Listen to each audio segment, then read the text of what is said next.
আমরা যদি মনে করি যে ভালো জায়গায় যাব, আমার ভালো ডিগ্রির দরকার নাই, ভালো যে আমি কি পাশ করে তারপর যাবো এটার দরকার নাই। কারণ এখনকার এই যুগে এখন সব কয়টা কোম্পানিতে সবার আগে যেটা প্রাধান্য দেয় সেটা হচ্ছে এক্সপিরিয়েন্স, অভিজ্ঞতা। তো এর সমাধান হচ্ছে প্রথমে আমরা যারা হচ্ছে অনার্স করি, যারা 10 পাস করি, ছোটোখাটো একটা চাকরি করি, যারা ইন্টারমিডিয়েট করে ছোটোখাটো একটা চাকরি করি, আমরা কি করতে পারি? আমরা ছোট পরিসরের রেস্টুরেন্ট এখানে হোক সেখানে হোক একটা চাকরি আমরা খুঁজে বের করতে পারি। যদি আমি আমার লাইফের সাকসেস চাই তাহলে কখনোই হীনমন্যতা বোধ করা যাবে না। এখানেই হচ্ছে পয়েন্ট।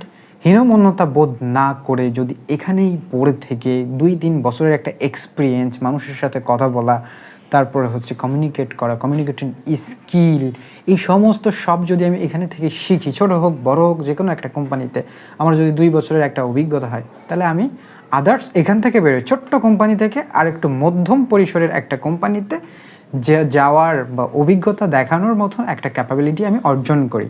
মধ্যম যে জায়গাটাতে আমরা তারপরে যাব, সেখানের যে একটা পরিবেশ আমরা পাবো, সেই পরিবেশে থেকে সেই পরিবেশে মন থেকে কাজ করে সেখানের একটা অভিজ্ঞতা আমরা নিয়ে তারপর তার থেকে ভালো একটা কোম্পানিতে আমরা অ্যাপ্লাই করতে পারবো। আমি আগেই বলেছি, এখন বর্তমানে যে কোম্পানিগুলো, যে চাকরিগুলো, এখন বড় ডিগ্রি, বড় পাস এই সমস্ত দেখে চাকরি দেয় না, আগে দেখে হচ্ছে অভিজ্ঞতা, দক্ষতা, কি করতে পারবে, এটাই হচ্ছে প্রাধান্য দেয়।